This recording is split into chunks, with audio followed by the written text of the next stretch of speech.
এখনকার বিষয়টা শুনবেন। সলাতুল হাজত যদি আপনি পড়েন, আল্লাহ আপনার জন্য দুইজন ফেরেশতা বডিগার্ড আসমান থেকে পাঠাইয়া দেন। একমাত্র আজরাইল ছাড়া পৃথিবীর কেউ আপনার কোনো ক্ষতি করতে পারবে না। সালাতুল হাজত 2 রাকাত নামাজ আপনি যখনই মন চায় পড়ে নেবেন। তো পড়ার সিস্টেম হচ্ছে, প্রথম রাকাতে পড়বেন সূরা আল ফাতিহার পরে কুল ইয়া আইয়ুহাল কাফিরুন, এবং দ্বিতীয় রাকাতে সূরা আল ফাতিহার পরে পড়বেন কুল হুয়াল্লাহু আহাদ। এই 2 রাকাত নামাজ পড়ে যদি আপনি ঘর থেকে বের হয়ে যান, যেই কাজে হাত দিবেন তো আপনি সফল। মানে এই 2 রাকাত নামাজ পড়ে যদি আপনি চুরি করতে চান, হ্যাঁ, তাহলে তো কাজ হবে না। আপনাকে কি করা লাগবে আপনাকে বুঝাইয়া দিচ্ছি, শোনেন মনোযোগ দিয়া। আমার বন্ধুগণ গভীর মনোযোগ। এই দুনিয়ার জমিনে একজন বড় হাকিম ছিলেন, যার নাম হচ্ছে হাকিম লোকমান। লোকমান হাকিম, যার নাম আল্লাহ কোরআনে কারিমে দিয়েছেন, যার কথাগুলাকে আল্লাহ কোরআনে কারিমে সূরা বানিয়ে নাজিল করেছেন। এই লোকমান হাকিম সন্তানদের সামনে উপদেশ দেওয়া শুরু করলেন। লোকমান হাকিম সন্তানদের সামনে উপদেশ দিচ্ছেন। এমন সময়ে একটা ছেলে দাঁড়িয়ে বলছে, আব্বাজান, আপনি যত ওয়াজ করতেছেন, যত নসিহত করতেছেন, যত উপদেশ দিচ্ছেন সব মানি, কিন্তু বাবা আমার দ্বারা আলিম হওয়া সম্ভব না, আমি এত কিছু বুঝি না, আপনি আমাকে কিছু টাকা পয়সা দেন, আমি বিজনেস করি। হাকিম লোকমান বললেন, বাবা তোমাকে দেওয়ার মতো টাকা পয়সা আমার নাই, তুমি যে বিজনেস করবা, দুনিয়ার জমিনে ব্যবসা করবা, দেওয়ার মতো টাকা আমার কাছে নাই। কিন্তু বাবা তুমি শোনো, আমার এক বন্ধু আছে, অনেক দূরে সাগরের পাড়ে তার বসবাস, আমি তার কাছে 3000 স্বর্ণের টাকা পাই। তুমি যদি তার কাছ থেকে ওই টাকাগুলা নিয়ে আসতে পারো, ওই টাকা দিয়ে তুমি বিজনেস করতে পারবা। কিন্তু বাবা মনে রাখো, আমি তোমাকে কোনোভাবেই টাকা দিতে পারবো না। হাকিম লোকমানের ছেলে বলছেন, বাবা ওই টাকা আনতে যাব, আমি তো চিনি না জানি না। তিনি বলে দিলেন, তিনি বলতে লাগলেন, এই রাস্তা দিয়ে যাইবা, অনেক দূরে গেলে দেখবা বিশাল মরুভূমি, মরুভূমি পার হয়ে গেলে দেখবে একটা জঙ্গল, ওই জঙ্গল পার হয়ে গেলে দেখবা একটা গ্রাম আছে, গ্রাম পার হয়ে গেলে দেখবা একটা সাগর, ওই সাগরের পারে গেলে তুমি আমার বন্ধুকে পাইবা। তার কাছ থেকে 3000 টাকা যদি নিয়ে আসতে পারো, বাবা বিজনেস করতে পারবা, চলতে পারবা, এছাড়া আমার কিছু নয়। সন্তান বলছে, আব্বাজান আমি তো যেতে চাই, কেমনে যাব? হাকিম লোকমান বললেন, বাবা চলতে গেলে, যাইতে গেলে তোমার উপরে 3-4টা কঠিন বিপদ আসবে। বিপদ থেকে যদি নিজেকে বাঁচাইয়া রাখতে পারো, তাহলে টাকা আনতে পারবা, না হয় আমার মন বলতেছে তুমি মরে যাইবা। সন্তান বলতেছেন, আব্বাজান আপনি বলেন তো কি পরীক্ষা হতে পারে, আমার জিন্দগিতে কি বিপদ হতে পারে, আপনি বলে দেন। লোকমান হাকিম বলছেন, বাবা শোনো, 1 নাম্বার বিপদ হলো, তুমি যখন আমার ওখান থেকে চলে যাইবা, যাওয়ার পরে যখন দেখবা বিশাল মরুভূমি, মরুভূমির মধ্যে কোনো পানি নাই, চলতে চলতে তোমার তৃষ্ণা লেগে যাবে, তৃষ্ণার কারণে তোমার জিহ্বা বের হয়ে যাবে, কলিজা শুকিয়ে যাবে, ওই জায়গায় তুমি পানি পাইবা না, পানি পানি করে আমার ভয় হচ্ছে তুমি মরে যাইবা।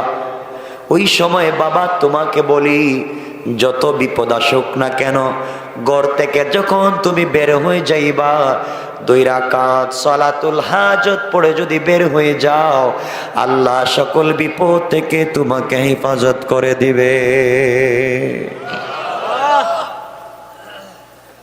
হাকিম লোকমান বললেন, বাবা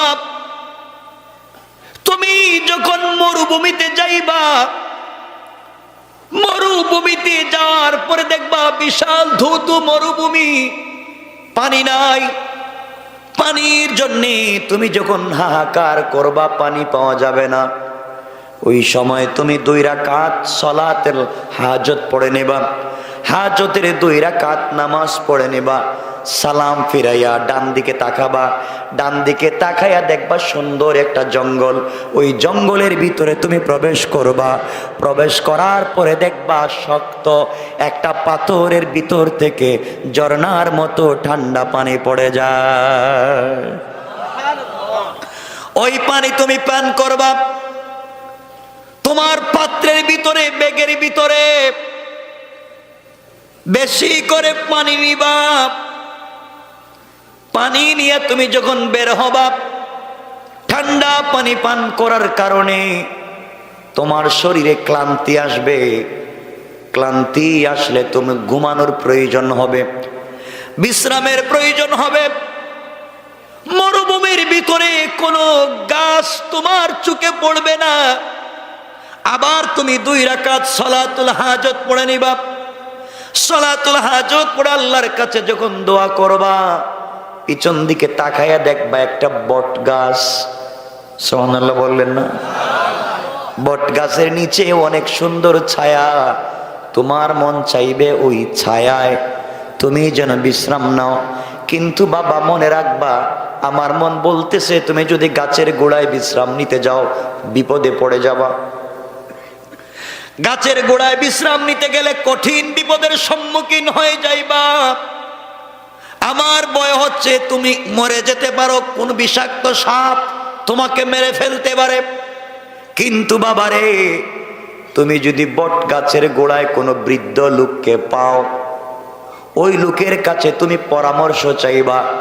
ওই লোকটা তোমাকে অবশ্যই ভালো সাহায্য করবে। সে যদি সে পরামর্শ দিবে, তার পরামর্শ অনুযায়ী চলবা। আমার বিশ্বাস, বৃদ্ধ লোকটার পরামর্শ মানলে চলার পথে তোমার কোনো ক্ষতি হবে না। লোকমান হাকিম বললেন, বাবা ওই গাছের গোড়া থেকে তুমি যদি বেঁচে যাও, পথ চলতে থাকবা। কিছু দূর যাওয়ার পরে দেখবা সুন্দর একটা গ্রাম। ওই গ্রামের ভিতরে প্রবেশ করবা। গ্রামের ভিতরে যাওয়ার পরে মানুষের কাছে তোমার পরিচয় দিবা, তুমি আমার সন্তান। মানুষের কাছে তুমি যদি আমার পরিচয় দাও, তুমি আমার সন্তান, এই গ্রামের মানুষ তোমাকে আদর করবে, যত্ন করবে, ভালোবাসবে। 3-4 দিন তোমাকে মেহমানদারি করবে। যখন জানবে লোকমান হাকিমের ছেলে তুমি, ও বাবা 3 দিন থাকবার পরে 4th দিনে তোমার কাছে বিশ্ববিখ্যাত সুন্দরী, গোটা দুনিয়ার সব থেকে একটা সুন্দরী মেয়েকে নিয়ে আসা হবে এবং বলা হবে তুমি ওই মেয়েকে বিয়ে করো। আমার সন্তান তুমি শোনো, তুমি যদি ওই মেয়েকে বিয়ে করো বিপদে পড়ে যাইবা। বিয়ে করলেই তোমার জীবন নাশ হয়ে যেতে পারে, এই জন্য নিজেকে বাঁচাইয়া রাখবা। কিন্তু ওই মুরব্বী লোকটা যদি তোমার সাথে থাকে, সে যে পরামর্শ দেয় তুমি তার পরামর্শগুলা মেনে নিবা। বাবারে, তুমি ওই গ্রাম থেকে যাওয়ার পথে জঙ্গলের কাছে যখন চলে যাইবা, জঙ্গল পার হয়ে যখন সাগরের পাড়ে যাইবা, সাগরের পাড়ে যাওয়ার পরে দেখবা আমার বন্ধু একটা বাড়ি বানাইছে সাগরের মধ্যখানে চরে। তার কাছে আমার পরিচয় দিবা। পরিচয় দিলে সে তোমাকে 3,000 স্বর্ণ মুদ্রা দিবে। কিন্তু বাবার একটা শর্ত হলো, আমার বন্ধু কাউকে গেলেই টাকা দেয় না, যারা ঋণ পায় ঋণ দেয় না।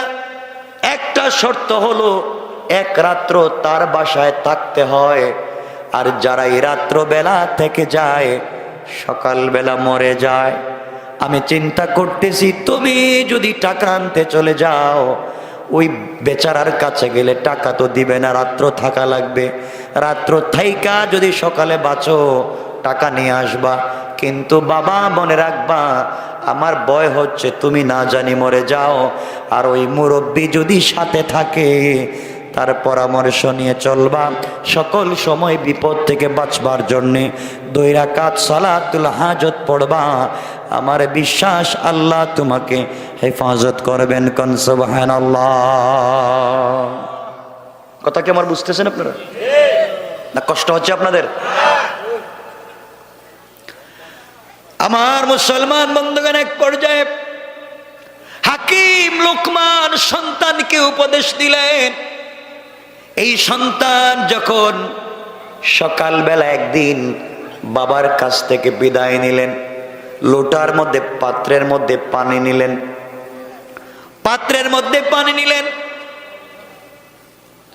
ঘর থেকে বের হয়ে গেলেন। যাওয়ার সময় 2 রাকাত সালাতুল হাজত পড়লেন। আল্লাহর কাছে বললেন, আয় আল্লাহ তাআলা, আমার বাবা বলেছেন 2 রাকাত সালাত পড়লে তুমি আমাকে হেফাজত করবা। নামাজ পড়ে আমার জিম্মাদারি তোমার কাছে দিয়ে দিলাম, আবার টাকা নিয়ে ফিরে আসা পর্যন্ত তুমি আমাকে হেফাজত করবা। কোন সুবহানাল্লাহ। বের হয়ে গেলেন। কিছু দূর চলবার পরে বিশাল বড় একটা মরুভূমি পড়ে গেল। মরুভূমি চলতে চলতে তৃষ্ণার্ত হয়ে গেলেন, পানির প্রয়োজন পড়ল। কোথাও পানি নাই, উনার কাছে যেই পানি আছে তা গরম হয়ে গেছে। রোদের তাপে পানি যখন গরম হয়ে গেছে, ওই পানি পান করা যায় না। মরুভূমির মধ্যে কোনো জায়গাও খুঁজে পাওয়া যায় না। বাবার কথা মনে পড়ে গিয়েছে। বাবা বলেছেন, সন্তান রে, এমন বিপদ যখন তুমি দেখবা 2 রাকাত সালাত হাজত পড়ে নেবা। সন্তান চট করে সালাতুল হাজত পড়ে নিলেন। পড়তে দেরি হয়েছে, ডান দিকে তাকায়া দেখেন একটা জঙ্গল দেখা যায়। হাঁটতে হাঁটতে জঙ্গলের ভিতরে প্রবেশ করে দেখেন ওই জঙ্গলের ভিতরে একটা পাথর ফেটে ঝর্ণার মতো মিষ্টি ঠান্ডা পানি গড়াইয়া পড়ে যায়। কাছে চলে গেলেন, ইচ্ছে মতো পানি পান করলেন। পানি পান করবার পরে নিজের পাত্রে পানি ভরলেন। বের হয়ে আল্লাহর শুকরিয়া আদায় করলেন। আবার 2 রাকাত সালাতুল হাজত পড়লেন। বের হয়ে আসলেন, পথ চলা শুরু করলেন। এবার ঠান্ডা পানি পান করবার কারণে বিশ্রামের প্রয়োজন হয়েছে। কোথায় তিনি বিশ্রাম নেবেন? আল্লাহর গোলাম আবার 2 রাকাত সালাতুল হাজত পড়লেন। পড়তে দেরি হয়েছে, তাকায়া দেখেন পিছন দিকে বড় একটা বট গাছ। এই বট গাছের নিচে সুন্দর ছায়া পড়েছে। কোন সুবহানাল্লাহ। হাকিম লোকমানের ছেলে গাছের গোড়ায় বিশ্রাম নেওয়ার জন্য যখন যায়, হঠাৎ বাবার ওসিয়তের কথা মনে পড়েছে। আমি যদি বিশ্রাম নিতে যাই, বাবা বলেছেন বিপদ হতে পারে, মরে যেতে পারি, সুতরাং বিশ্রাম নেওয়া যাবে না। এই জন্য তিনি বিশ্রাম নিচ্ছেন না, কিন্তু কষ্ট হয়। হঠাৎ করে তাকায়া দেখেন গাছের গোড়ায় একজন বৃদ্ধ লোক বসে আছে। এই বৃদ্ধ লোকটা ডেকে বলছে, বাবা এখানে আসো, এসে বসো। হাকিম লোকমানের ছেলে বলছেন, আঙ্কেল আমার বাবা বলেছেন গাছের গোড়ায় বসা যাবে না। বৃদ্ধ লোকটা বলছে, বাবা তোমার বাবা কি বলে দেয় নাই? কোন বৃদ্ধ লোক যদি তোমাকে কোনো পরামর্শ দেয় তার পরামর্শ মানবা, তার কথাগুলা মেনে চলবা। সুতরাং আমি তোমাকে বলছি তুমি এই গাছের গোড়ায় বসো, কোনো সমস্যা হবে না। সমস্যা যদি হয় আমি দেখব। সুবহানাল্লাহ বলেন, আওয়াজ করে বলেন না সুবহানাল্লাহ। হাকিম লোকমানের ছেলে এই বৃদ্ধ লোকটার কথায় তিনি চলে গেলেন, গাছের গোড়ায় বিশ্রাম নিতে লাগলেন। বৃদ্ধ লোকটার কাছাকাছি শুয়ে পড়লেন। শুয়ে যখন পড়েছেন, হঠাৎ করে বিষাক্ত একটা সাপ এসে হাকিম লোকমানের ছেলের মাথায় আঘাত করে বিষ দিয়ে দিল। এই বৃদ্ধ লোকটা চিন্তা করল, হাকিম লোকমানের ছেলে গাছের গোড়ায় বিশ্রাম নিতে চায় নাই।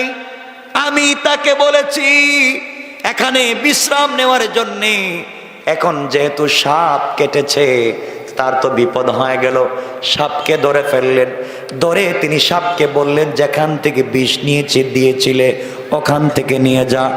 সাপ যখন মাথার থেকে আবার বিষ নিয়ে গেল, বিষ নেওয়ার পরে এই বৃদ্ধ লোকটা ব্যাগের ভিতর থেকে একটা ছুরি বের করে সাপটাকে 2 টুকরা করে দিলেন। 2 টুকরা করে এক টুকরা গাছের গোড়ার নিচে ফেলে দিলেন, আর একটা টুকরা লোকমান হাকিমের ছেলের ব্যাগের ভিতরে ঢুকাইয়া দিলেন। কিছুক্ষণ পরে লোকমান হাকিমের ছেলের ঘুম ভেঙে গেল। ঘুম ভেঙে যাওয়ার পরে দেখেন একটা অর্ধেক সাপ নড়তেছে। ভয় পেয়ে গেলেন, বৃদ্ধ লোকটাকে বলছেন আঙ্কেল একটা সাপ এখানে অর্ধেক, বাকি অর্ধেক কোথায় গেল, সাপ কোথা থেকে আসলো? বৃদ্ধ লোকটা ডেকে বলছেন বাবা শোনো, তুমি যখন বিশ্রাম নিয়েছিলা এমন সময় একটা সাপ তোমাকে দংশন করেছিল। আমি ওই সাপটাকে তোমার মাথায় লাগায়া বিষ গোলা যখন নিয়ে গিয়েছে আমি 2 টুকরা করে দিয়েছি, ওই ফেলে দিয়েছি, টেনশন নাই, তুমি এখন চলে যাও।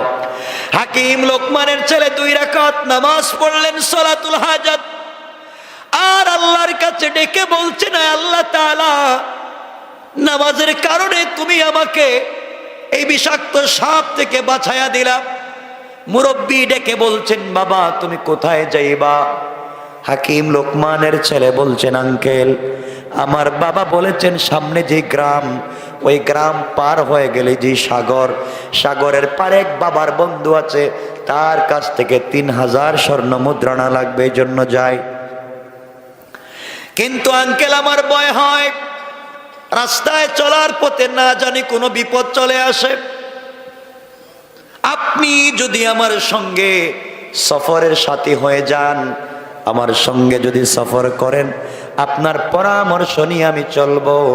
মুরব্বী লোকটা বলছে তুমি বললে তোমার সঙ্গে যেতে পারি।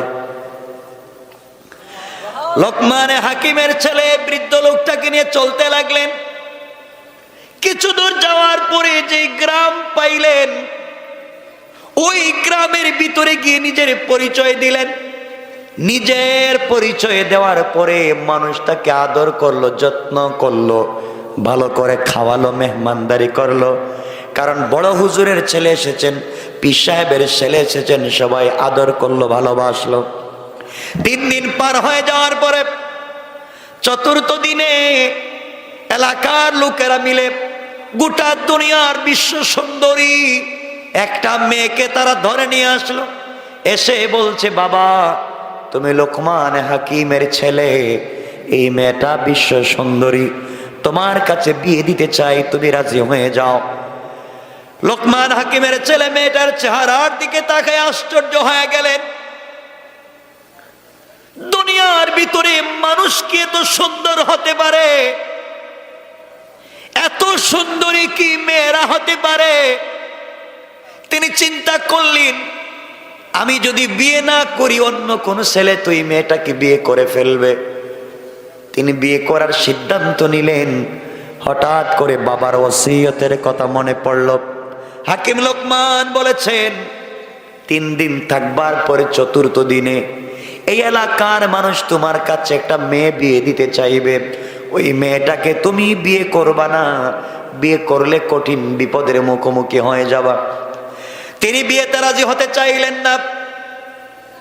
তিনি বলতে লাগলেন আমি বিয়েতে রাজি হতে পারি না, আমার বাবা না করেছে।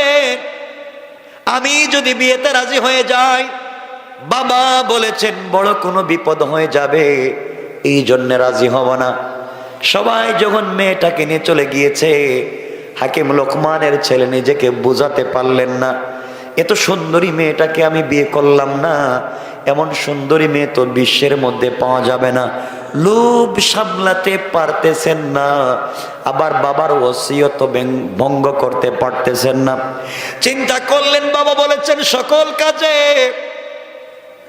এই বৃদ্ধ লোকটার পরামর্শ নিতে। বৃদ্ধ লোকটার পরামর্শ নিয়ে দেখি তো কি হয়ে যায়। তিনি মুরব্বীর কাছে চলে গেলেন। আঙ্কেল বাবা নিষেধ করেছেন মেয়েটাকে বিয়ে করতে, কিন্তু এত সুন্দরী মেয়েকে কি কেমনে আমি ফেলে রেখে চলে যাই? আমার মন বলতেছে বিয়ে করি, কিন্তু বাবা বলেছেন বিয়ে করলে মৃত্যুর সম্ভাবনা আছে। আপনি বলেন কি করা যায়? হাকিম লোকমানের ছেলের হাত ধরে ফেললেন। এই মুরব্বী ডেকে ডেকে বলতে লাগলেন, বাবারে, তোমার যদি মন চায় বিয়ে করে নিতে, আবেগ তখন দমায়া রাখা যায় না, তুমি বিয়ে করে নেও। আমি পরামর্শ দিলাম, কোনো বিপদ যদি হয়ে যায়, যা করা লাগবে আমি দেখব তোমার জন্য কিছু করতে পারি কিনা। সুবহানাল্লাহ, একটু জোরে পড়েন না সুবহানাল্লাহ। রাত্র 12টা হয়েছে, এরপরে কথা বলা যায় না। আপনাদের কষ্ট হচ্ছে? আমার মুসলমান বন্ধুগণ, এক পর্যায়ে লোকমান হাকিমের ছেলে এই মেয়েটাকে ঘরোয়া ভাবে বিয়ে করলেন। মনোযোগ দিয়ে শোনেন কি বলতে চাই, মনোযোগ দিয়ে শোনরে মুসলমান। বিয়ে করলেন, বিয়ে যেদিন করলেন, বিয়ে করবার পরে তিনি রাস্তা দিয়ে হেঁটে যান, মানুষ ডেকে ডেকে বলছে এই যে ছেলে এই মেয়েটাকে বিয়ে করছে, ও আজকে বাঁচবে না, মরে যাবে। হাকিম লোকমানের ছেলে আশ্চর্য হয়ে গেলেন, কি বলে? আজ নাকি আমার মৃত্যুর দিন, আজ নাকি আমি মরে যাব। তিনি ডেকে ডেকে বললেন, কি ব্যাপার, তোমরা আমাকে কি দেখাও আর কি বলো? এলাকার যুবক ছেলে পেলেরা বলছে, ও হাকিম লোকমানের ছেলে, তোমার জন্য আমাদের বড় ভয় হয়, তুমি আজকে মরে যাইবা, আজকের পরে তুমি আর কোনোদিন বাঁচবা না। তিনি বললেন, কেন আমি মরে যাব? সবাই বলতেছে, শোনো, এই মেয়েটাকে তুমি বিয়ে করবার আগে আরো 10টা ছেলের সঙ্গে এই মেয়েটার বিয়ে হয়েছে। 10টা স্বামী বাসর রাত্রে মারা গিয়েছে, সকালবেলা শুধু লাশ আর লাশ। যেই দিন যেই স্বামীকে বিয়ে করেছে, সকালবেলা লাশ আসে, স্বামী মরে যায়। এইভাবে 10টা স্বামী ওই মহিলা খাইছে, সবাই মরে গিয়েছে। বাসর রাত্রে ফুলসজ্জা রাত্রে মেলামেশা করতে গিয়ে মরে গিয়েছে। আজকে তোমার ফুলসজ্জার রাত্র, চিন্তা করতেছি আমরা, তুমি 11 নম্বর তুমি মরে যাইবা। হাকিম লোকমানের ছেলে এই কথাগুলা শুনে আশ্চর্য হয়ে গেলেন, কাঁপতে লাগলেন, কি করা যায়? এই বিপদ থেকে কেমনে নিজেকে বাঁচানো যায়? মুরব্বীর সঙ্গে পরামর্শ করে বলেন, আঙ্কেল, ওরা কি বলে আজকে নাকি আমার মরে যাবার রাত্র। মেয়েটা আগে আরো 10টা ছেলেকে বিয়ে করেছে, সবাই তো ফুলসজ্জার রাত্রে মারা গেছে, আজ নাকি আমিও মারা যাব। এই বৃদ্ধ লোকটা বলছেন, যুবক, বাসর রাত্রে যাওয়ার আগে 2 রাকাত সালাতুল হাজত পড়ে যাইবা। আমার বিশ্বাস আমার আল্লাহ তোমাকে হেফাজত করে দিবে। আল্লাহু আকবার। কথা কি বুঝতেছেন আমার? আমি যেখানে পড়েছিলাম, আল্লাহ বলছেন, ওয়াল্লাযীনা ইয়াবিতুনা লিরাব্বিহিম সুজদান ওয়া কিয়ামা। তোমরা যদি সিজদা করো কি উপকার হবে বোঝাতে চাই। আমার বন্ধুগণ, রাত্রবেলা গভীর রাত্র যখন হয়ে গিয়েছে, হাকিম লোকমানের ছেলে 2 রাকাত নামাজ পড়লেন। নিজের ভিতরে ভয়, আজকে মরে যাবেন, বাঁচবেন না, কি করা যায়? 10 জন লোক তো আগেই মারা গিয়েছে। এলাকার প্রশাসন, লাশ যারা ডুব, সবাই রাত্র এসে হাজির। সকালবেলায় লোকটার লাশ নিয়ে যাওয়া লাগবে। হাকিম লোকমানের ছেলে দেখতেছেন লাশ নিয়ে যাওয়ার গাড়িও হাজির, যারা লাশ গোসল করায় তারাও হাজির। তিনি চিন্তা করলেন, বিয়ে করলাম কেন? কথা বুঝেন নাই? বিয়ে করলাম কেন? তো মৌত দেখতেছি, বাঁচার পথ নাই। কে বলছিল বিয়ে করতে? হযরতে হাকিমে লোকমান তার সন্তানকে যেই ওসিয়ত করেছিলেন, বিপদে যদি পড়ে যাও সালাতুল হাজত পড়বা, সালাত আদায় করে আল্লাহর কাছে কান্নাকাটি করবা। হযরতে লোকমান হাকিমের ছেলে গভীর রাত্রে সালাতুল হাজত আদায় করলেন। বৃদ্ধ লোকটার কাছে গেলেন আর ডেকে বলেন, আঙ্কেল নির্ঘাত মরে যাব, আমি যদি মরে যাই আমার বাবার কাছে খবর পৌঁছে দিবা। বাবা বলেছিলেন এই মেয়েটাকে বিয়ে না করতে, করেছি তো মরেছি, এখন দেখতেছি লাশ নেওয়ার গাড়ি হাজির, যারা গোসল করায় তারাও হাজির, মানে সবাই নিশ্চিত আমি আজকে মরে যাব। কথা বুঝেন নাই? আচ্ছা এমন যদি কেউ জানে বাসরাত্রি কি যাইব? কতক্ষণ না কেন? আপনি জানলে তো মধুপুর সাইডা টাঙ্গাইলে যাইবেন, ও জান বাসাই। হাকিম লোকমানের ছেলে নামাজ আদায় করবার পরে বছর রাত্রে স্ত্রীর কাছে যখন চলে যাবেন, এমন সময় বৃদ্ধ লোকটা বলছেন, বাবা তোমাকে একটা কথা বলে দিই, মনোযোগ দিয়ে শোনো। ঘরে যাওয়ার পরে ফুলসজ্জা রাত্রে স্ত্রীর পাশে যাওয়ার পরে তোমার স্ত্রী তোমার সঙ্গে মেলামেশা করতে চাইবে, তোমার সঙ্গে মেলামেশা করতে চাইবে, খবরদার মেলামেশা করবা না। আমি একটা কথা বলে দিই, তুমি শোনো, আমার কথার বাহিরে যাইবা না, বিপদ হয়ে যাবে। কি বিপদ আঙ্কেল? ঘরের ভিতরে ঢুকবার পরে স্ত্রী তোমাকে বাধ্য করবে মেলামেশা করতে, করবা না। তুমি বসে থাকবা, পরিচয় নিবা, তোমার পরিচয় তার কাছে দিবা, তার পরিচয় তুমি নিবা। পরিচয় পর্ব শেষ করবার পরে স্ত্রীকে বলবা আমার কিছু ইস্তেঞ্জার প্রয়োজন, অজু ইস্তেঞ্জার প্রয়োজন, টয়লেটে যাওয়া লাগবে, ওয়াশরুমে যাওয়া লাগবে। এই কথা বলে তুমি বলবে একটা বদনা দেও, লুটা দেও, পাত্র দেও, বাহিরে যাই। এই কথা বলে তুমি ঘর থেকে বের হয়ে আসবা। হাকিম লোকমানের ছেলে বলছে, আঙ্কেল আসার আগে যদি মরে যাই? তিনি বলছেন, বাবা আমি বলে দিলাম, তুমি সালাতুল হাজত পড়ে যখন ঘরের ভিতরে যাইবা, স্বয়ং আল্লাহ তোমাকে বাঁচাবার জন্য জিম্মাদার হয়ে যাবে। এই জন্য আমার আল্লাহ বলেছেন, ওয়াল্লাযীনা ইয়াবিতুনা লিরাব্বিহিম সুজদাও ওয়া কিয়ামা। গোলাপ যাওয়ার আগে আমি আল্লাহর কাছে তুমি সিজদায় পড়ে যাও। তুমি জানো না গোলাম, তুমি যখন সিজদায় পড়ে যাও আমি আল্লাহর সে আজিমে থাকি না, মিন হাবলিল ওয়ারিদ, তোমার গলার রগের চাইতে আরো কাছে আমি আল্লাহ পৌঁছে যাই। কোন সুবহানাল্লাহ। গোলাম স্ত্রীকে বলবা আমি মেলামেশা করব, পরে আমি ইস্তেঞ্জা করে আসি। এই কথা বলে ঘর থেকে বের হয়ে আসবা। আসবার সময় একটা লুটা নিয়ে আসবা, বদনা যেটা আমরা বলি, ওটা নিয়ে তুমি আসবা। লোকমান হাকিমের ছেলে ভয়ে ভয়ে ঘরের ভিতরে ঢুকতেছেন, সবাই হাসতেছে, কই ঢুকোস না, বাইরে ভিতর হাস হইয়া। সবাই দাঁড়িয়ে আছে ঘরের দরজায়, কই যা আর বাইরে আয়।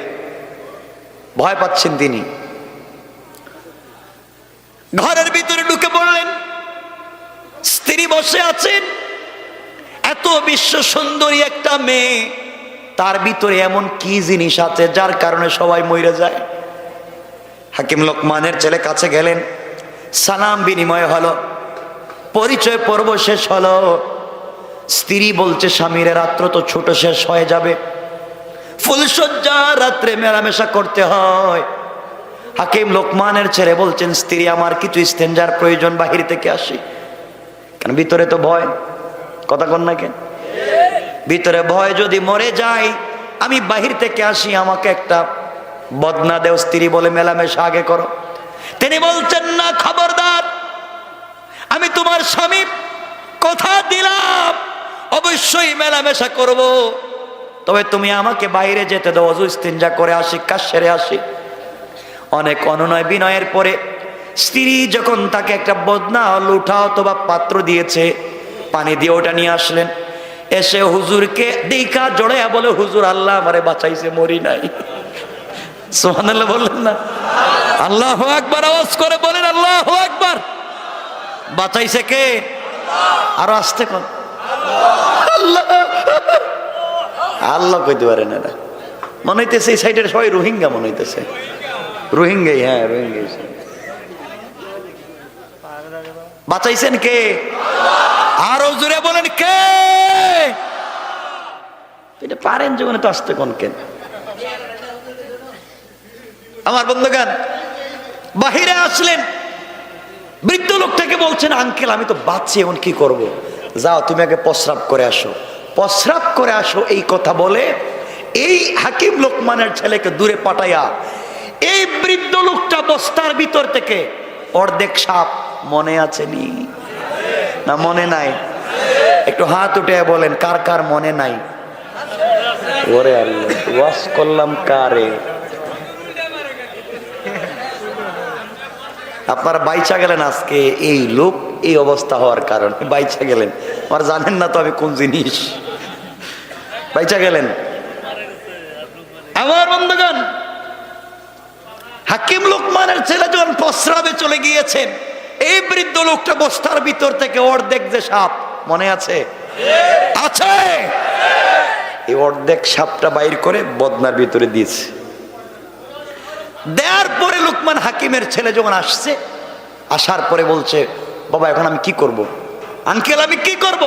কই বদনা নিয়ে আবার যাও, যাও স্ত্রীর কাছে। স্ত্রীর কাছে যাওয়ার পরে স্ত্রী বলবে মেলামেশা করতে, তুমি বলবো আমার একটা শর্ত আছে। শর্তটা কি? শর্ত হলো স্ত্রী তুমি এই বদনার ভিতরে প্রস্রাব করা লাগবে।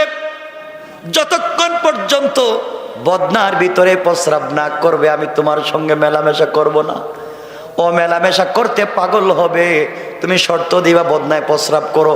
ও যখন করবে, প্রস্রাব যখন করবে, তুমি একটা ডাকনা দিয়া বদনার মুখটা ডেকে রেখে দিবা। এরপরে স্ত্রীর সঙ্গে মেলামেশা করবা। আমার বিশ্বাস আল্লাহ তোমাকে বাঁচাইয়া দিবে। আল্লাহু আকবার। ছেলে কইতেছে, হুজুর যতই ওয়াজ করেন ভিতরে আমার পানি নাই, আমার কলিজা শুকায় গেছে, কি হবে আজকে রাত্রে আল্লাহই জানে। বাপরে আর দেখতে পারলাম না মরার সময়, টেনশনে ছেলের অবস্থা খারাপ। হাকিম লোকমানের ছেলে ঘরের ভিতরে প্রবেশ করলেন। স্ত্রী বলছে, স্বামী রাত্র শেষ হয়ে যায়, আপনি আমার সঙ্গে মেলামেশা করবেন। আল্লাহর ওলির কথা মনে আছে? আমার দিকে তাকান, মানে কি খালি ছিল ছিল, আমি কি ওয়াজ করতে আসছি নাকি?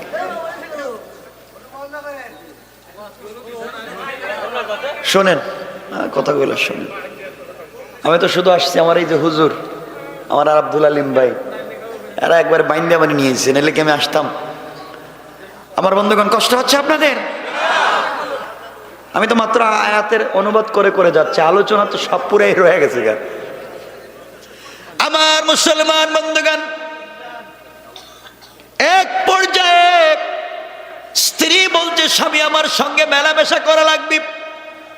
হাকিম লোকমানের ছেলে বলছেন, শোনো অবশ্যই তোমার সঙ্গে মেলামেশা করব, শর্ত হলো আমি যে বদনা আনছি বদনায় প্রস্রাব করা লাগবে।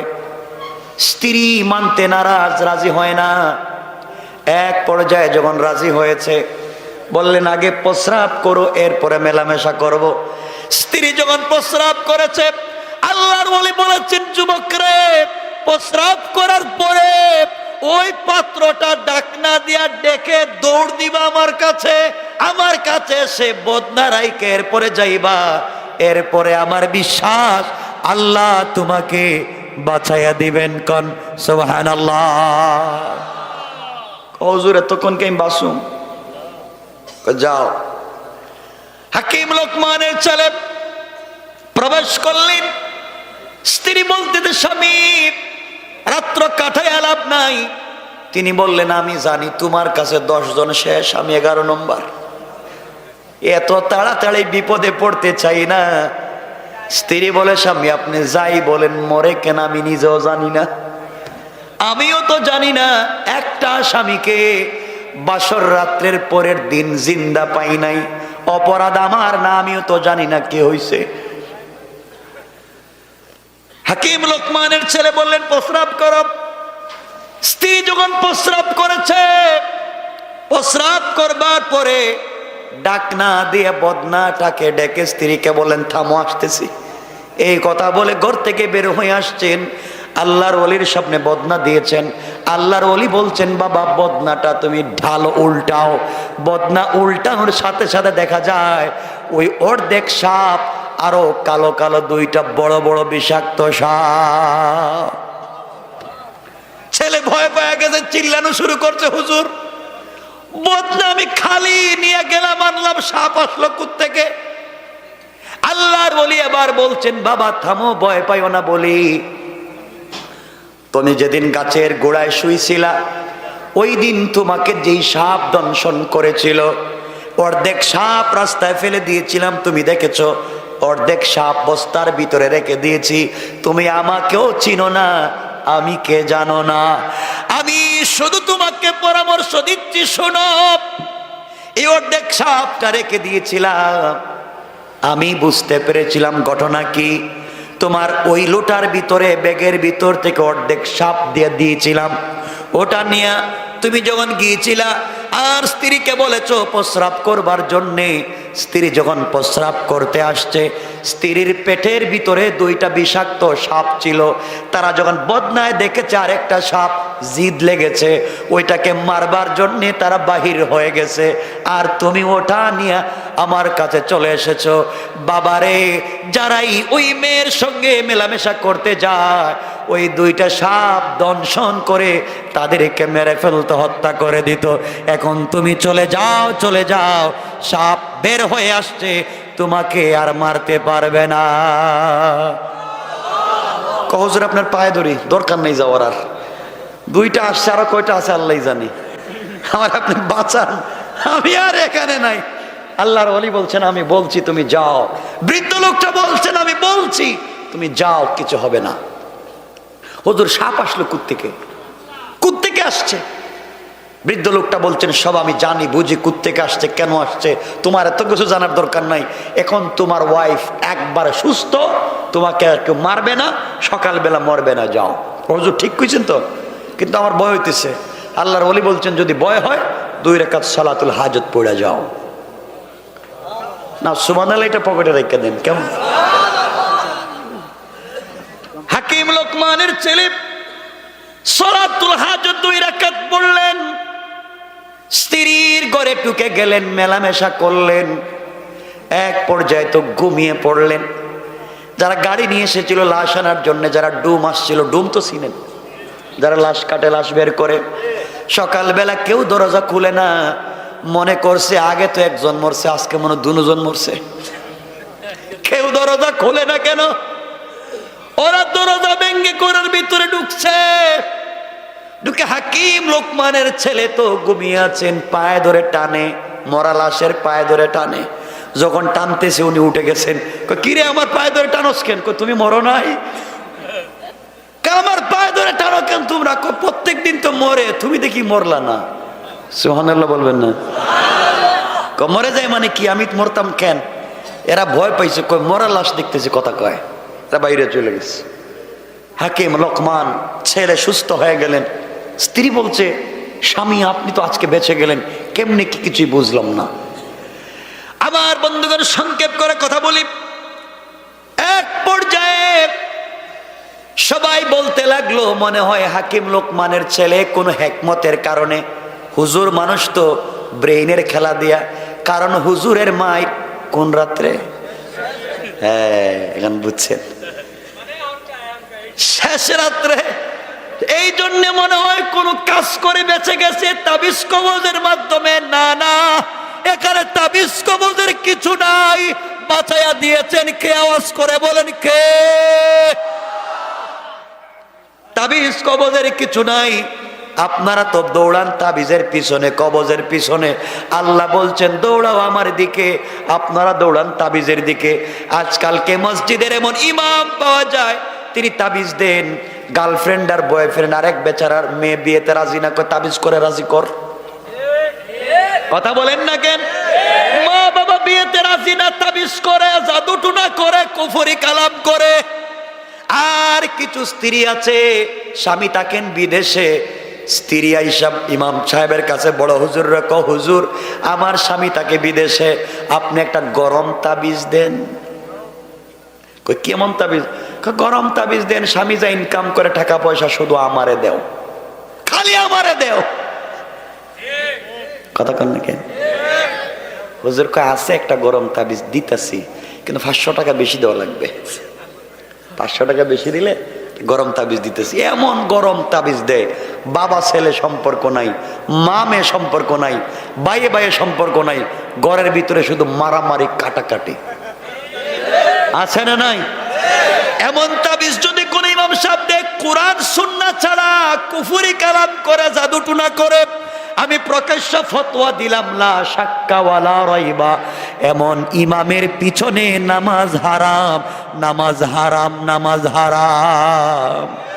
ঠিক কিনা বলেন? নামাজ হারাম। আপনারা বলবেন কি আমি বানাই বলতেছি? কোত্থেকে বললাম? কোরআনে আছে। আল্লাহ কোরআনে কারীমের 1 নম্বর সূরা, 2 নম্বর সূরা সূরাল বাকারার মধ্যখানে বলেন ওয়াত্তাবাউ মা তাতুলুশ শায়াতিনু আলা মুলকি সুলাইমান وما كفر سليمان ولكن الشياطين كفروا يعلمون الناس السحر। আল্লাহ বলছেন জাদু টুনা কুফরি কালাম এটা হচ্ছে সুলাইমানের জমানায় শয়তানেরা শুরু করছে। এই জমানায় যারা কুফরি কালাম করে এরা হলো সুলাইমানের জমানার শয়তান। কথা কন নাকি? আওয়াজে মনে হইতেছে আপনারা জড়িত এগুলায়।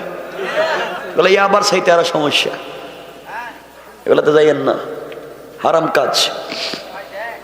আমার বন্ধুগণ এক পর্যায়ে 3-4 দিন ওই গ্রামে থাকলেন। এক পর্যায়ে লোকমান হাকিমের ছেলে, সংক্ষেপ করে বলতেছি, মুরব্বীকে নিয়ে বললেন আঙ্কেল চলেন, উদ্দেশ্য আসছি তো টাকা নেওয়ার জন্য, আগে চলেন টাকা আনি। টাকা আনবার জন্য চলে গেলেন। সাগরের পাড়ে গিয়ে দেখেন চরের মধ্যে একটা বিশাল বড় 2 তলা বিল্ডিং। গিয়ে নিজেকে পরিচয় দিলেন, আমি লোকমান হাকিমের ছেলে, আমার বাবা আপনার কাছে 3000 স্বর্ণের টাকা পান, টাকা দেন। লোকটা বলছে বাবারে তোমার বাবা টাকা পান এটা সত্য, আমি দিব ওটাও সত্য, কিন্তু টাকা নিতে হলে আমার কাছে 1 রাত্র থাকা লাগবে, সকালবেলা টাকা নিবা। কিন্তু কেউ তো টাকা নিতে সকালবেলা থাকতে চায় না, তোমার বাবা অনেক লোককে আমার কাছে পাঠাইছে টাকার জন্য, কিন্তু কেউ রাত্র থাকতে চায় না, তুমি যদি থাকো সকালে টাকা দিব। লোকমান হাকিমের ছেলের মনে চলে আসছে, আব্বা বলছেন রাত্রে থাকলে সকালে মৌত, ঠিক না? মনে আছে? রাত্রে থাকলে সকালে শেষ লাশ, থাকা যাবে না, কিন্তু না থাকলে তো টাকাও দিবে না, এত দূর আসলাম কেন? মধ্যখানে বউ পাইলাম, যা পাইলাম সব তো লাভে। কথা কন না কেন? আমার মূল উদ্দেশ্য তো টাকা। যখন ও বেচারা বলছে দিবে না রাত্রে না থাকলে, তিনি বললেন বাবা কি করা যায়?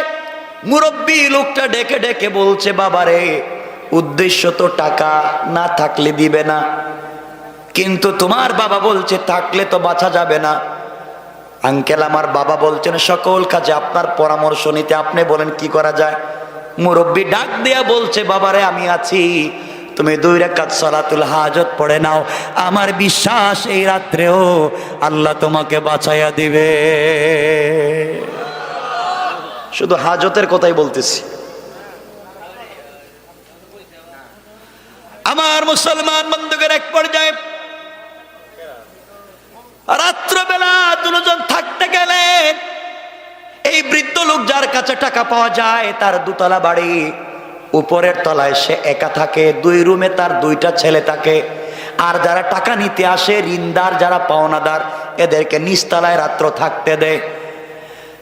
তারা যখন রাত্রবেলা দোতলায় উঠে গেল, এই বৃদ্ধ লোকটা উঠেই তার ছেলে দুইটার রুমে তালা দিয়া দিল, বাবা দুইটা ঘুমাও। আর এই বৃদ্ধ লোকটাকে, লোকমান হাকিমের ছেলেকে নিচতলায় দিয়ে তালা দিয়া দিল, ঘুমাও। রাত্র যখন গভীর হয়ে যায়, বৃদ্ধ লোকটা দেখেন সাগরের পানির ঢেউ আসতেছে, মানে এই ঢেউ এসে নিচতলায় পানি ঢুকে যায়, সকলেই ঘরের ভিতরে মরে যায়। এই জন্য কেউ সকালবেলা বাঁচে না, টাকাও নিতে পারে না। উদ্দেশ্য তার ভালো না খারাপ? উদ্দেশ্য হলো টাকা তো জিন্দিগি দিয়ে দিব না, যেই টাকা নিতে আসবা নিচতলায় থাকা লাগবে, আর নিচতলা থাকলে সাগরের পানিতে মরে যাবা।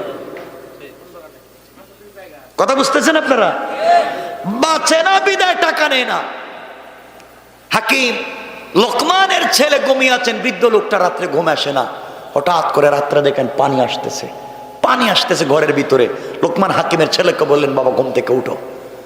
দুজন ঘুম থেকে উঠে গেলেন, নিচতলা না থেকে দোতলায় উঠতে লাগলেন। দোতলায় উঠে এই ঋণ, যার কাছে ঋণ পাওয়া যায়, তার ছেলের রুমে নক করলেন, দরজা খুলে দিল। তারা বললেন, বাবা আমি লোকমান হাকিমের ছেলে, উনি মুরব্বী মানুষ, মুসাফির, তোমার বাবার কাছে প্রয়োজনে আসছি। সন্তানরা জানে না তার বাবার কাছে যে মানুষ কোটি কোটি টাকা পায়। আজকালকে অনেকে আমাদের কাছে দেখবেন, অনেক লোকের কাছে টাকা পায়, সে বাড়িতে ঘুমায়, ছেলেকে বলে কো আব্বা বাড়িতে নাই। কথা বলেন আছে না নাই?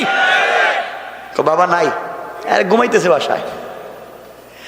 আল্লাহ বলছেন তুমি টাকা না দেওয়ার জন্য কৌশল করতেছো। আল্লাহ বলছেন ওয়া মাকারু ওয়া মাকারাল্লাহ ওয়াল্লাহু খায়রুল মাকিরিন। তুমি টাকা না দেওয়ার কৌশল করতেছো, আমি আল্লাহ এমন কৌশল করব, টাকাও দিবা, আব্বাও ডাকবা। ঠিক কিনা জোরে কান?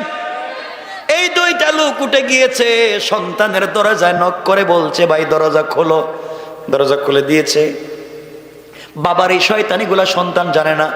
তারা বলছে, ভাই টাকা নিতে তারা আসছিলাম তোমার বাবার কাছে, কিন্তু নিচতলায় তো থাকতে পারতেছি না, আপনাদের রুমে আমাদের দুইজনকে জায়গা দেন, আজকে রাত্রে থাকি।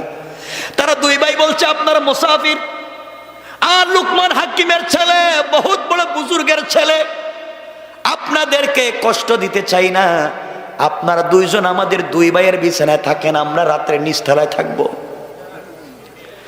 আল্লাহ বলতেছেন, ইন্না কাইদাশ শাইতানি কানা দাঈফা। তোমরা যত কৌশল করতেছো, আমি আল্লাহর কাছে ওগুলা বড়ই দুর্বল। আমি যখন কৌশল শুরু করব, বাঁচবার সুযোগ থাকবে না। ঠিক কিনা বলেন? আমার বন্ধুগণ, এক পর্যায়ে তারা দুইজন, এটা আবার কি, আমি সংক্ষেপ করে দিচ্ছি, আপনাদের কষ্ট হচ্ছে না তো? 1-2 মিনিট আমি রেখে দেব। কথা বলেন, আমি রেখে দেব, আলোচনা লম্বা করবো না, রাত্রে 12:30 হয়ে গেছে। শুনেন আমার বন্ধুগণ, এক পর্যায়ে এই দুই ভাই লোকমান হাকিমের ছেলেকে আর মুরব্বীকে দোতলায় থাকতে দিয়া তারা যখন নিচতলায় ঘুমাতে আসলো, এমন সময় সাগরের পানি উত্তাল হয়ে গেল, নিচতলায় ঢুকে গেল, দুইজন ভাই ঘরের ভিতরে মরে গেল। সকালবেলা এই বৃদ্ধ লোকটা ঘুম থেকে উঠে ছেলেদের দরজায় তালা দিয়া নিচতলায় আসতেছে, আইসা লাশ দুইটা সাগরে ফালাইয়া দিবে, কারণ লাশ আছে লোকমান হাকিমের ছেলে আর ওই বৃদ্ধ লোকটার লাশ। এসে যখন দরজা খুলেছে, খুলে দেখে তার ছেলে দুইটার লাশ। আল্লাহ কয় টাকাও দিবে, লাশও দেখবে। কেন পাবলিক রে ঠকাস? ছেলে দুইটা লাশ দেখে আশ্চর্য, দোতলায় গিয়েছে, দরজা খুলে দেখে ঘরের ভিতরে লোকমান হাকিমের ছেলের মুরব্বী দুইজন বাইরে কয়, তোর সব শয়তানি জানি, আজকে টাকা দে। সুবহানাল্লাহ বলেন না? তুই তো টাকা দেস না, শয়তানি করস, মনে করছিলে আমরা মরে যাব, আমরা মরি নাই, আমরাই বাঁচছি, তোর ছেলেও মরছে, টাকাও দিবে। কথা বলেন না কেন? টাকাও দিবে, ছেলেদেরকেও পাওয়া যাবে না। ছেলেদের কাফন দাফন করলো, 3000 স্বর্ণ মুদ্রা দিল, চলে আসতে লাগলেন। রাস্তায় আসার পরে বৃদ্ধ লোকটা বলতেছে, বাবা আবার শোনো, টাকা তো পাইছো, এতক্ষণ পর্যন্ত অনেক কিছু করলাম, আমি তোমাকে সহযোগিতা করলাম, এখন তুমি কি নিবা, আমারে কি দিবা বলো, তুমি কি নিবা, আমাকে কি দিবা বলো, বাটাবাটি হয়ে যাক, আমার কারণে তো সব পাইলাম। লোকমান হাকিমের ছেলে বলছেন, আঙ্কেল আমার কিচ্ছুর দরকার নাই, টাকা পয়সা যা আছে আপনি সব দেন, শুধু বউটা আমারে দিয়ে দেন। এত সুন্দর স্ত্রী, এটারে রাইকা যাইতে মন চায় না, আপনি যা আছে সব রাইকা নেন, আর আমাকে স্ত্রীটা দিয়ে দেন। বৃদ্ধ লোকটা বলছে, বাবা তুমি তো আসছোই টাকার জন্য, উদ্দেশ্য ছিল তোমার টাকা, আমার দোকানে যা পাইছো সব তো ফাও, টাকাটা উদ্দেশ্য। আমি তোমাকে এতদিন সাপোর্ট দিয়েছি, সহযোগিতা করেছি, বিনিময় কিছুই চাই না, টাকা নিয়ে যাও, উদ্দেশ্য ছিল টাকা বিজনেস করবা, টাকা নিয়ে চলে যাও, বউ নিয়ে চলে যাও, তোমার সঙ্গে আমি আর যেতে চাইবো না, তুমি চলে যাও। সংক্ষেপ করে দিলাম, বিষয়টা অনেক লম্বা, অনেক লম্বা বিষয়।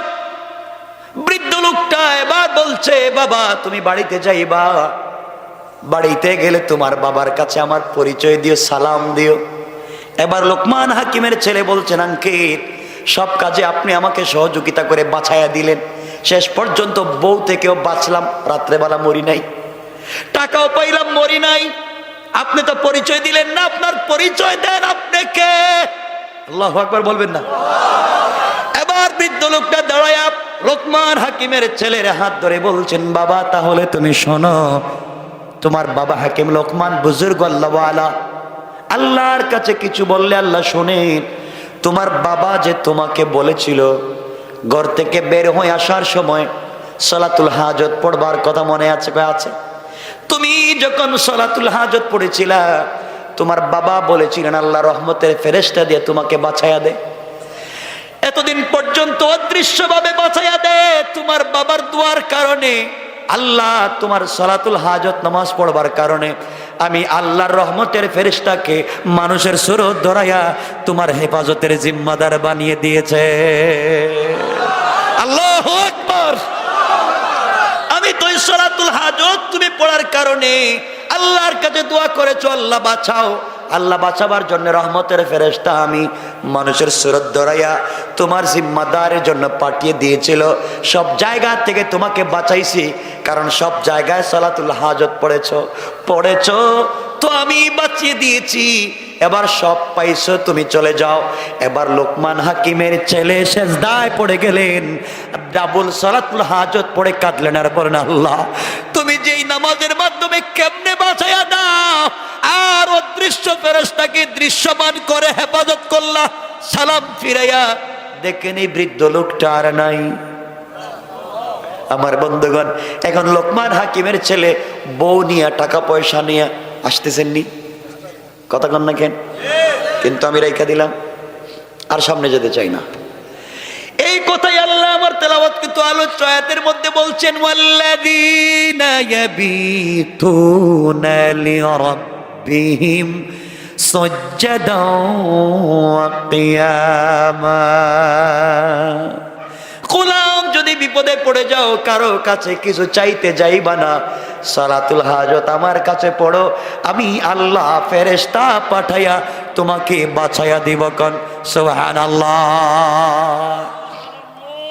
তাহলে 3 নাম্বার গুণ, রুকু সেজদা করবেন কার পায়ে? সবাই বলেন।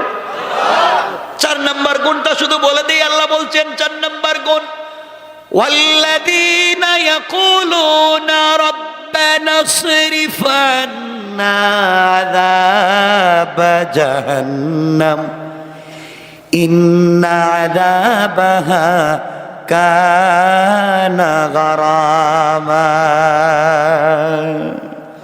আল্লাহ বলছেন, গোলাম রে, যত অপরাধী হস না কেন, কবরে যাওয়ার আগে, সাকারাত শুরু হয়ে যাওয়ার আগে, গারগারা শুরু হয়ে যাওয়ার আগে, আজরাইল পৌঁছে যাবার আগে, গোলাম জিন্দেগির গুনার বুঝা মাথায় নিয়া একবার আল্লাহ বলে ডাক দিবে, আমি আল্লাহ কথা দিলাম রে গোলাম, যত বড় অপরাধী হো গুনাহগুলাকে মাফ করে আমার জিম্মাদারিতে জান্নাতি বলে ফয়সালা করে দিলাম। 1 নম্বর গুনাহঙ্কার করা যাবে না, 2 নম্বর গালি দেওয়া যাবে না, 3 নম্বর রুকু সেজদা আল্লাহর পায়ে, 4 নম্বর সাকরাতের আগে তওবা করবেন কার কাছে? আল্লাহর কাছে। 4টা গুণের নাম বলে আলোচনা এখানে সংক্ষেপ করে দিলাম, আর সামনের দিকে যেতে চাই না। মাদ্রাসাটা আপনাদের, আমার বন্ধুগণ, এই মাদ্রাসায় আপনারা বেশি বেশি করে দান খয়রাত করবেন তো ইনশাআল্লাহ? সবাই বলেন না কেন ইনশাআল্লাহ? এখানে যে যা পারেন, যে যা পারেন আপনারা সহযোগিতা করেন। কেউ উঠে যায় না, আলোচনা তো রেখে দিতেছি, রাত্র প্রায় 1:45 হয়ে যাচ্ছে। উঠেন না, বসেন। মাশাআল্লাহ, এই যে আমার এক মুরব্বী বাবা দিয়েছেন 1000 টাকা। সবাই মাশাআল্লাহ। আমাদের সভাপতি সাহেব 20,000 না? ওয়াইফ মারা গেছে, যে ওনার ওই ওয়াইফের টাকা